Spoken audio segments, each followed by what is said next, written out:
कहने लगा, अब आपको जिंदा जागता उदाहरण दिखाता हूँ। हम एक जगह सत्संग कर रहे थे, वहां एक भक्त का दान पात्र में एक पत्र मिला। उसने क्या बताया, अब आपके आगे पढ़ कर सुना दूं। अब जब तक हमें परम संत नहीं मिलेंगे तब तक हम अपनी अपनी अटकलों में अटके रहेंगे।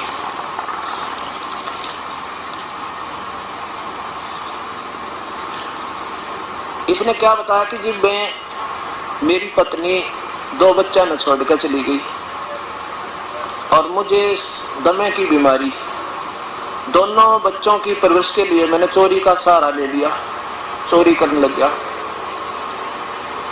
और आपका सत्संग सुना मैंने आज ही, और आज आपका नाम भी ले लिया, और मेरे दोनों बच्चे चूहों की गोली खाकर मर गए। उस दिन दास ने ये सत्संग सुनाया था कि जो अपने बच्चों को चोरी का या रिश्वत का धन से प्रवेश करता है उसको अपने बच्चों को जहर देने की जरूरत नहीं पड़ेगी, एक दिन ऐसा आ जाएगा। और वही परमात्मा के विधान से अपरिचित होने से आप लोग ये करते हो, क्योंकि ना मासा घटे ना चल बदे। जब तक उस परम पिता का सहयोग नहीं मिलेगा वो तो घटा बता देगा, परम पिता कबीर परमेश्वर, और किसी के वश का नहीं, कोई कर्म न काट दे। तो इसने अपनी आप बीती कथा सुनाई इस दास को, और इसको पत्थर हमने 2 दिन पीछे मिला, दान पात्र में पड़ा रहा कि पैसे काट दिया हमने। गुरुजी मैं एक बेबस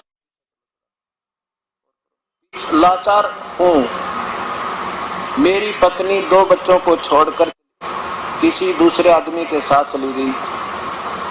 मैं सांस की बीमारी का मरीज हूँ, मेरे पास कमाने का कोई साधन नहीं था, इसलिए बच्चों के पालने के लिए मैंने चोरी करना शुरू कर दिया। उस दिन भी मैं चोरी करके आया था, लेकिन मैंने आपका सत्संग सुना तो अपने आप से नफरत हो गई। जो कुछ मैंने चोरी किया था वह पैसे दान पात्र में डाल दिया, यह इसलिए कि मेरे पाप की कमाई से बच्चों का जीवन बनाना चाहा, लेकिन मैं दोनों बच्चों ने चूहों वाली दवाई खाकर, दोनों बच्चे चूहों वाली दवाई खाकर मर गए। अब गुरुजी मैंने इतने पाप किए शायद 7 जन्म भी नहीं धुल सकते, परमात्मा सकते। कल मैंने आपसे उपदेश भी ले लिया, आप कृपा करें तो शायद मेरे पाप कम हो सकते हैं। सत्संग में आप सच कहते हो कि कर्म पूरे गुरु के बिना नहीं कट सकता। मैंने 8 साल से आसाराम बापू का मंत्र ले रखा था, लेकिन पाप कटने की बजाय बढ़ते ही चले गए। गुरु दया करन मुझ पापी पर भी। प्रणाम गुरुजी, एक दुखी जीव का पत्र। अब ये सोचना कि देखो दास ये अभिमान नहीं करता कि मैं बहुत बड़ा संत हूँ या मैं बहुत, लेकिन मेरे भगवान वो समर्थ हैं जिसकी मुझे आड़ मिली हुई है, और वो ही हमारे बुराई छुटा सकते, ना कति ना छूटे, चाहे कितनी बात बनाओ। देखो एक राजा की रानी ने नाम ले रखा है गुरुदेव का, और जब लड़की उसकी पत्नी ने पता लग गया कि ये भक्ति करे बिना बात बिगड़ जाएगी, ये 2 दिन का राजा अपनी कमाई खा रहा है और अगले जन्म में ये पशु बनेगा, जो नाम नहीं लिया था। तो वह रोज प्रेरणा करती, आप नाम ले लो जी, आप नाम ले लो जी, बहुत बढ़िया बात है, भक्ति तो करनी चाहिए। लेकिन वो ने सोचा है, वो ने कहा मैं रोज भक्ति करने लग रहा है, सुबह उठते अपना मंत्र करता हूँ, भाई जाप करूँ जी सा भगवान हरे राम करूँ, और के नाम लिया करें। गुरु जी क्या होता है? अब वो कहने लगे जी गुरु जी बिना बात बना नहीं करती, गुरु बिन माला फेरते, गुरु बिन देव दान, गुरु बिन दोनों निष्पन्न चाहे पूछो वेद प्राण, गुरु जी ऐसे बताते।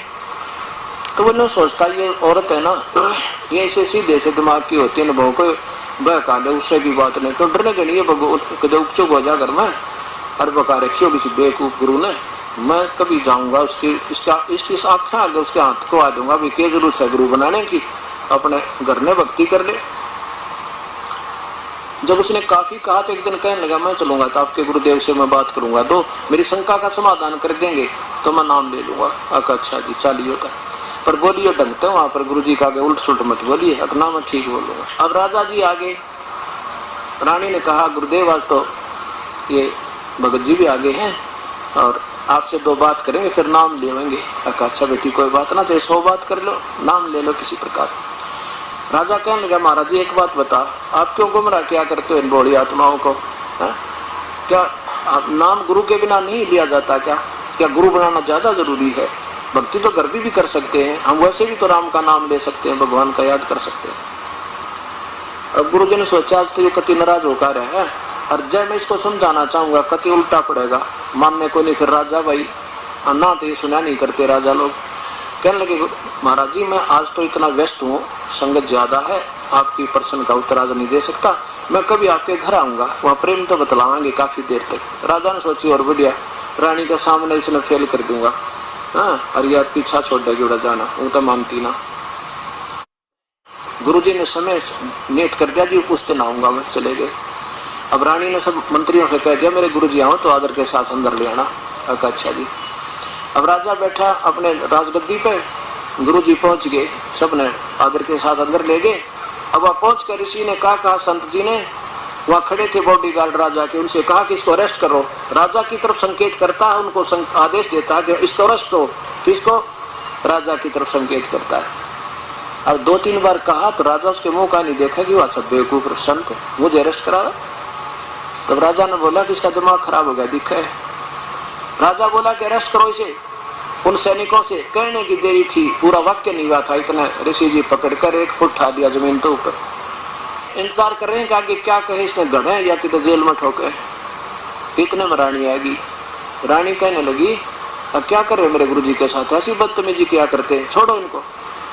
अब रानी के कारण तो वह भी ना छोड़ दे, राजा की इंतजार करे। संत जी कहने लगे कि राजन मुझे छुड़वाओ, मैं आपके प्रश्न का उत्तर दे रहा हूँ। कौन से उत्तर प्रश्न का? कि आपने जो प्रश्न किया था, क्या गुरुजी के बिना भक्ति नहीं होती? अब ये क्या उत्तर दिया? बदतमीजी कर रहे थे आप मेरे साथ, मेरे सैनिकों को और मेरे से पकड़ अरेस्ट करने के आदेश दे रहे थे, कि यही तो उत्तर दे रहा था आपके प्रश्न का, मुझे छुड़वाओ इनता। उन्होंने कहा छोड़ दो, कंते छोड़ दिया। अब राजा ने संत ने क्या बताया कि देखो राजन, आपके पास सब शक्ति है और मेरे पास आपके राज वाली सब शक्ति नहीं, मैं उस परम पिता की शक्ति से युक्त हूँ, मेरे पास उस भगवान की शक्ति दी हुई है और आपको केवल राज की शक्ति है। मेरे पास उस भक्ति वाली मार्ग की शक्ति, शब्द शक्ति है मेरी शब्द में, इतनी शक्ति है जैसे मैंने वही शब्द कहे थे कि इसको अरेस्ट कर लो, और ये टस से मस नहीं हुई आपके सैनिक, और वही शब्द आपने कहा था इसे अरेस्ट करो, 2 सेकंड में इसने मुझे पकड़ दिया और आपके कहते छोड़ दिया। और रानी भी कह रही थी तब भी ना छोड़ा। तो आपके शब्द में शक्ति है, मेरी शब्द में, जो मेरे शब्द में शक्ति है, और मैं जो मंत्र दूंगा तुरंत काम करेगा। आप चाहे 100 बार कह लेना किसी को, चाहे नाम भी दे देना, ये नो के नो थारे कति काम नहीं करेंगे, दोषी और होगा। राजा चरणों में गिर गया।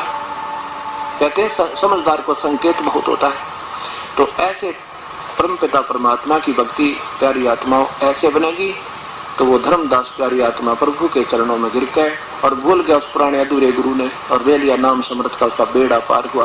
बोलो सतगुरुदेव की जय। Please subscribe channel Guru Govind.